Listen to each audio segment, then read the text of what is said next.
In the middle of the Salish Sea, about 100 kilometers northwest of Vancouver Island, lies Lasqueti Island. This remote island is accessible only by passenger ferry. There's no BC Hydro grid, no natural gas pipeline.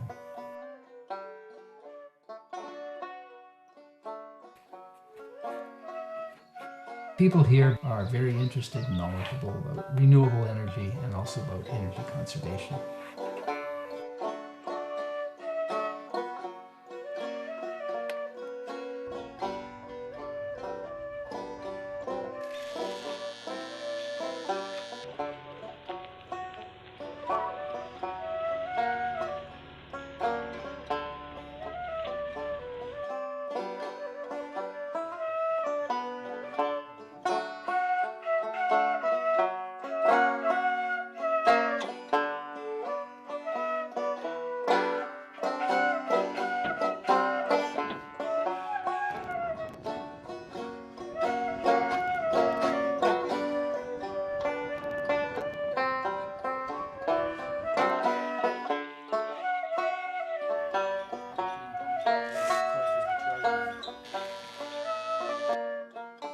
Here in 1981, and we were off-grid then and we're off-grid now.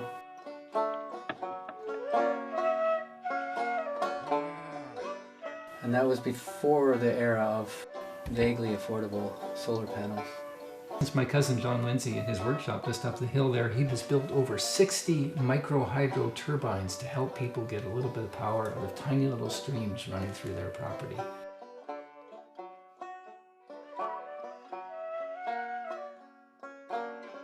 First of all, the nozzle has different sizes of openings in the removable insert, and then it goes into a nozzle holder that directs the water at the top side of these little cups. And the water is captured by the cup and then turned around so that it's exiting in the opposite direction. He makes like everybody's water wheels on the island. I like how he makes them creatively, like he'll use spoons and forks for them. As I go around scrounging reusable stuff, like all stainless hose clamps. They're always reusable. That's a nice little treasure trove, isn't it? Things get built and thrown out sometimes almost as fast as they're made. And a lot of those things are made so badly that they might as well be thrown out, but you could argue that they shouldn't have been made in the first place. And although it's not needed anymore for its original purpose, it can be nicely repurposed. He really likes solar panels and not burning gas, and he'll never ride in a plane. Never, because it burns so much gas. If he goes to France, he'll ride all the way in a boat. He will not take a plane.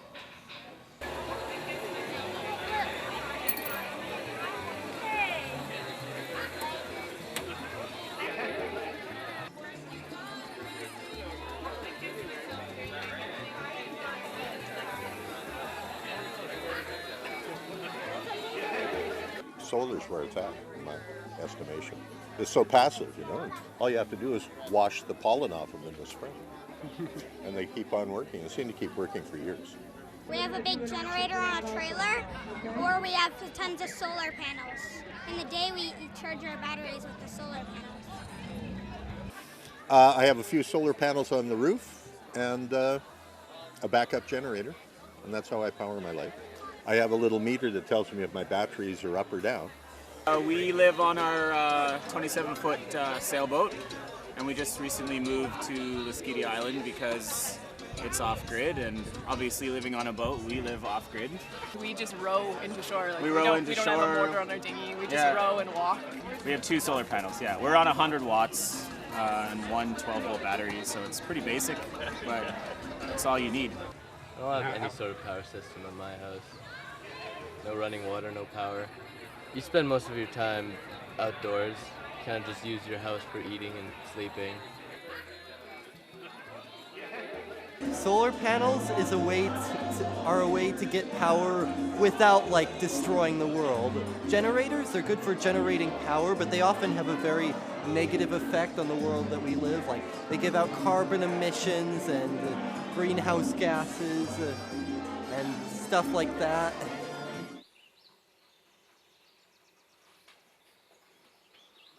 In 2006, my daughter started at False Bay School, or a school here on Lasqueti Island, which goes from kindergarten to grade 8.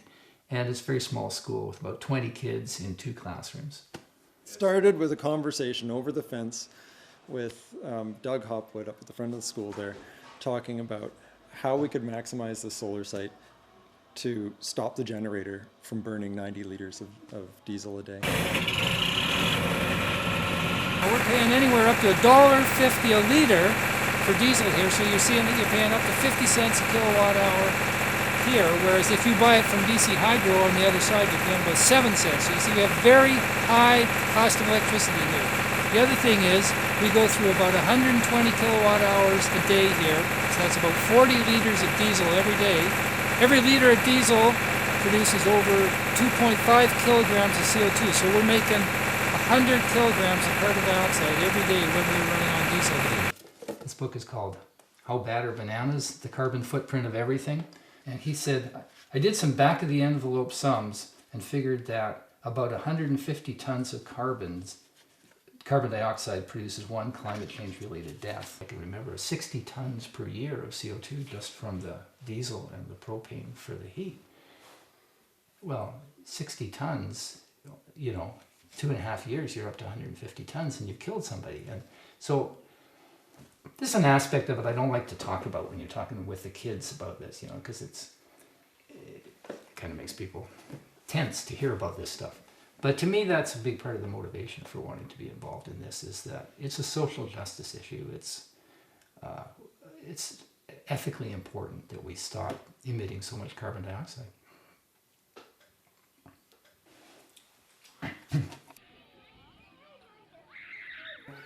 And that the students were quite knowledgeable working with Reed about renewable energy, and were quite enthusiastic about the project. And so we really decided to make that the foundation of our fundraising strategy. And I went in and I talked to the kids and said, look, you guys raise $1,000 and I'll turn it into 100,000. And it was just, I was completely talking through my ass. I didn't have the faintest idea whether I could do that or what would happen.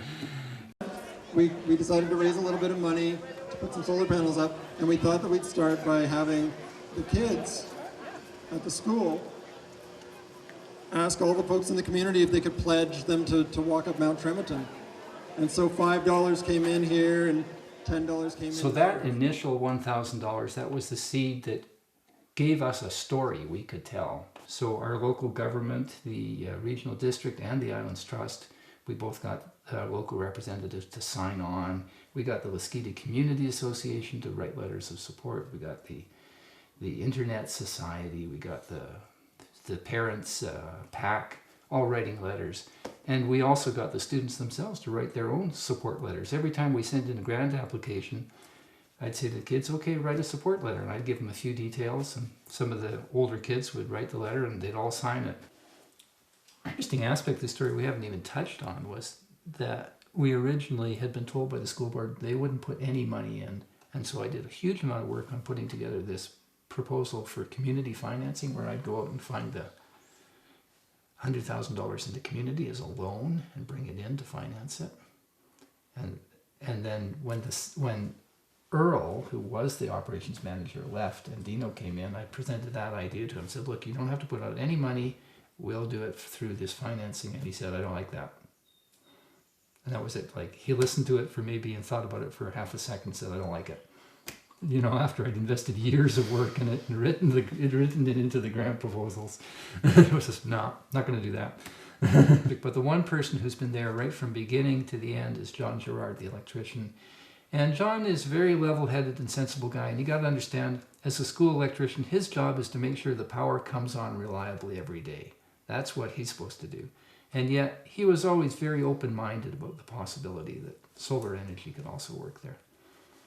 It's never an easy thing to get when you're dealing on a maintenance budget to try and pull money out of the maintenance budget to try and, reduce your costs on something that really isn't truly considered maintenance. So I think they've always been keen on the idea as long as it really didn't cost us any money.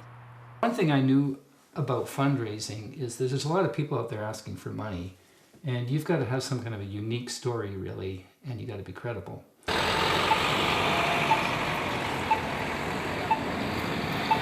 I'm Green Business Manager with Van City Credit Union. We're Canada's largest credit union, and the environment is one of our 3 key pillars of leadership. So we want to redefine wealth in a way that creates financial, social, and environmental well-being. Last year, we reduced the natural gas consumption of this building by 95% through a heat recovery system. For several years, we've had solar panels on the roof, put them in to shave the demand for hot water when it comes to washing our hands and showers in the building, and in part just to demonstrate our leadership for renewables as one solution for climate action. We were the first financial institution to be carbon neutral in North America. I met Doug. We both participated in a roundtable day of conversation around remote community solutions around renewables. The province of British Columbia's Ministry of Energy representatives were there, and we were particularly focusing on First Nations. We held it actually at the Souk First Nation, who had put up a photovoltaic system and done some solar thermal. So Doug came and participated in that, and we chatted more about Lasqueti. And to me, the project just made a lot of sense, again, because they were off-grid. This was an opportunity for us to walk the talk and partner with another funder. The Real Estate Foundation of BC is a philanthropic organization that was actually enacted under the Real Estate Services Act to advance sustainable land use and real estate practices across the province. Well, for me, we receive grant applications written on paper.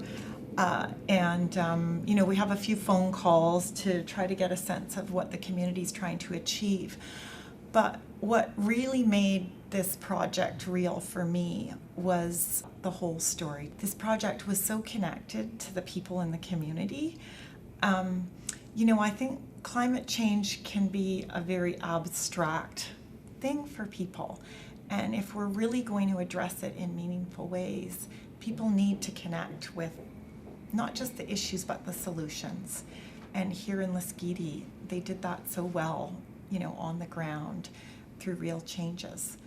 But sometimes it's not just about climate change. The conversation might be about those co-benefits, or the other things that are maybe more social in terms of what does it mean to not have pipelines running through your province because you've been able to have energy autonomy. So different conversations about how it impacts your community or your health, your well-being, not purely just about the CO2 emissions, which may not resonate for some people. Yeah. And then, of course, you can't neglect the importance of influencing government policy, using your vote to influence the right leadership to help us make changes. In British Columbia right now, we're looking at regulatory change around far more energy efficient buildings. That's important. We need to work on the demand side of reducing the need for fossil fuels in the first place, as well as the supply side around renewables. It's the opportunity to engage those people that are the builders, the developers, the investors, the home buyers, the people that build the schools and say, I just need to get the school built. Well, why don't you build the school in a more energy efficient way? But in order to get funding, you need to please the funders. So, answering the questions and fitting the criteria, in our case, this had to be something that wasn't just about helping Lasqueti Island get off diesel. It was about helping create a learning experience that had much broader impact and influence. And they gave us those answers when we asked for that as part of the criteria. So really making sure when you're going for funding to know what your funders are looking for and to have a very organized and competent team. Because we not only look at the application, we look at who's behind the application. And we could see that they had a good team in place. And that gave us confidence that this would be successful. When we approved funding for this project, there were over 80 remote off-grid communities in BC who were totally diesel dependent. And that's one of the highest rates of any province across Canada. And we know that we need success stories on the ground that can really demonstrate to other communities as well what's possible. And we really love to see when that happens.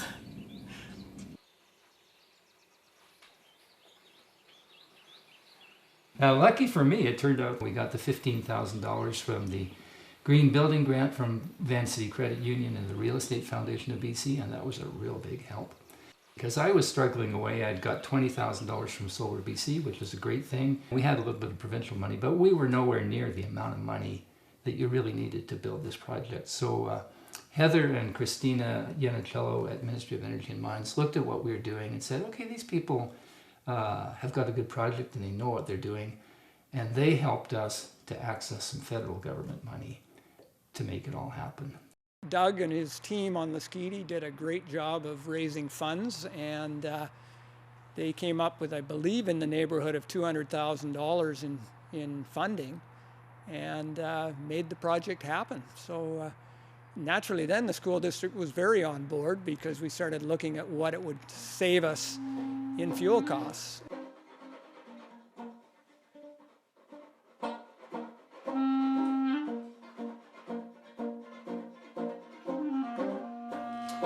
The Sunny Island system has one master and 3 slaves.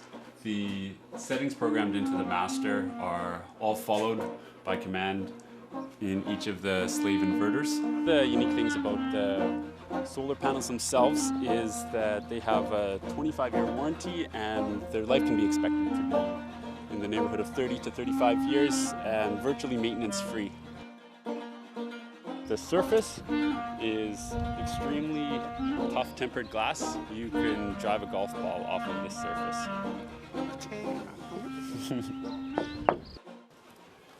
This is the operations and maintenance manual for the system. I wrote all these pages. We have a troubleshooting guide, maintenance procedures, warranty list, and all of the engineered drawings. This one is my favorite drawing because I drew it based on all the underground utilities I hit when we were digging trenches to run the electrical cables. This is the communication web box, which retrieves all of the production information and publishes it to an online portal.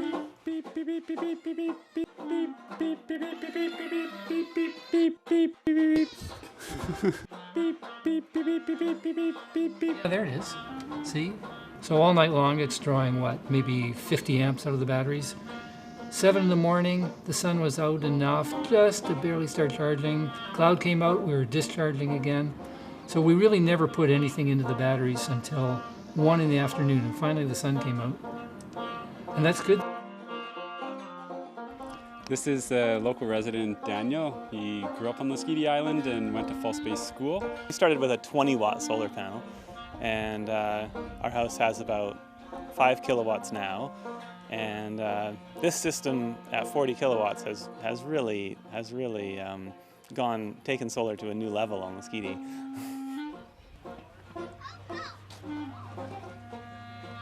Batteries are a necessary evil, essentially. Everybody loves energy. Nobody likes looking after batteries. But, you know, most of the maintenance and ongoing day-to-day effort is going to go of this whole system is going to go into making sure these batteries last as long as possible. When you're looking after batteries, you have to be have your nose ready. Gases are there, and that's why we have nice doors that open wide. So this of course is always locked because batteries are dangerous for what reasons? Everybody? Explosions. Why explosions? Sulfuric acid. Sulfuric acid, explosions, sulfuric acid, and? Don't they off gas? Yeah, and 3 electric shocks. There's 3 reasons batteries are dangerous. And then they're really expensive. So. Right, we don't really want people stealing.